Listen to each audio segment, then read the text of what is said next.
If you want to make more money faster in Starsand Island, over 150,000 gold in just one day, then create your own passive robot income. Here's the best robot farm, easily explained step by step. First of all, we need to be onto the senior crafter level in order to unlock the robots, and then you also will get a terminal and one of each robot for free. And then on the regional store we also can unlock here on the bottom the mining robots. Then we do need a lot of materials, guys. First of all, we need like some softwood, which we are getting simply from chopping like the normal and small trees. We need fiber, which you get from the bushes and shrubs, and we need also premium wood, which you get from the big trees. On top we need like a lot of ores. For this you should have already the blast hammer for efficient mining. In the forest you should basically just farm a lot of materials which we all will need. The only things which you don't need is fluorite and quartz here, but the rest we need like a lot of, so you just gather them as much as you can. The material we need for building one robot is 15 softwood, 13 fiber, 48 tin ore, 50 gold ore, 40 iron, 50 copper, 10 coal, 20 oil, 30 flame, 12 aurorite, 4 diamonds, 12 moonstone, 16 magnetite, and 16 spirit cube fragments, which you can all get in the forest and from analyzing the ore chunks. It's quite important to know what we exactly need, that we can then craft really smoothly the stuff what we want to have. Then we're going to our working table and going here onto crafting and scrolling down till we find the robots. Here we go onto track then, and then we can easily make the stuff we do need. We're starting with making some charcoal out of our softwood and fiber, so we need this 15 times. I can really recommend that you have like at least 3 furnace, because then this will be a lot faster. Then we're going to produce 12 tin ingot. On top we need 13 gold ingot, 10 iron ingots, 14 of the copper ingots. Then we're going to make 8 flame core ingots and 3 aurorite ingots. We're collecting the stuff which is already done, and then we need to do on top 3 lunar cores. On top we're making 5 copper sheets out of our copper ingot and going to the gearsmith and making here 1 lunar crystals out of our lunar cores. Then we're making in the gearsmith 6 gold wires out of our gold ingot, and we are making 5 alloys. Afterwards we turn this into eternal alloys. Then we're producing in the gearsmith also 3 springs and 5 high performance wire sets. In addition, we're doing also 2 chips in the gearsmith. The last things we need are like 4 bronze. Then we need to make 2 magnets. Then we go again to the working table 3, and we need to make 1 spiral cube 3. For this we need to make 4 spiral cube 1s. Then we turn this into spiral cube 2s, so we make 2 of them here.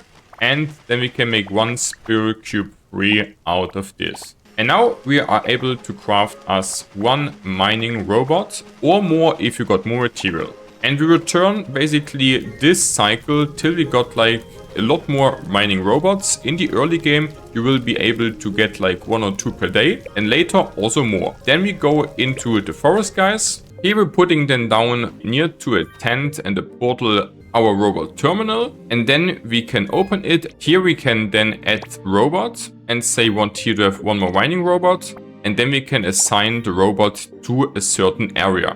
You should equally distribute the robots between all 5 of the areas, because in each area are some material you do actually need to make more mining robots. And the more robots you get, the more material you will get passively in, and then you can make out of this material even more robots to put in.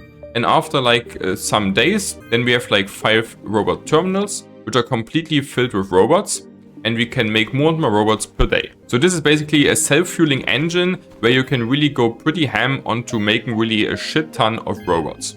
The robots are start working on 8 in the morning till 11 in the night. So you can come here once per day to then just go onto a rewards collection and then collect all stuff which they got. You also get additionally chunks which are also really good to analyze. And once one of your robot terminals is full, you also can go to the crafting table again and just craft a new robot terminal. Therefore we also just track this, and then we just need to make 5 meteor planks. Therefore we go onto the cutter 3 and making out of the premium wood and the lunar cores 5 of them. Then we build also just 4 more eternal alloy in the same procedure as we did before for the robots. We do also some chips on top. We do the spirit cube 2s, and also on the gearsmith we need now actually to get tier 6 gears. And onto the energy converter we can make the perpetual reactors 2 times, which also have the same components as we already crafted. And now I will show you on top how you make really a lot of money with no effort out of this. So I have like 5 terminals now here with full robots. So I'm going now actually to put the robots here all into the last area, the echoes of Jianmu, because they are the moonstones and also the orite, which are having the highest price on the ores. And then after 1 day, guys, we are checking how much loot the robots farmed completely on their own. And we got here 400, a lot actually. So let's collect all of this and then see how much money we actually can make out of these ores. So these ores are like really the most expensive ones you can farm. And you see each terminal, which has 12 robots, so 60 robots in total, is for me quite a lot of this stuff. In total, we got like over 2 stacks orite, same for the moonstone. And then we have also like quite some chunks on top. So that's like actually for 1 day, not bad. And don't forget, guys, this is from now on a complete passive AFK income of materials and also money for the rest of our run. The big chunks are giving us 30k, that's not bad. So here we get 30k from. Then we get here another 30k, so we have 60k. Then the moonstone the same, so we get 120k just for 1 day of doing nothing. And then we get here like 130k. And 140k on top, so like 150,000 pretty much for just selling the ores without any processing. I feel like that's pretty good for doing really nothing at all, guys. If you enjoyed the video, hit the like button and subscribe to the channel for the best Starsand Island guides.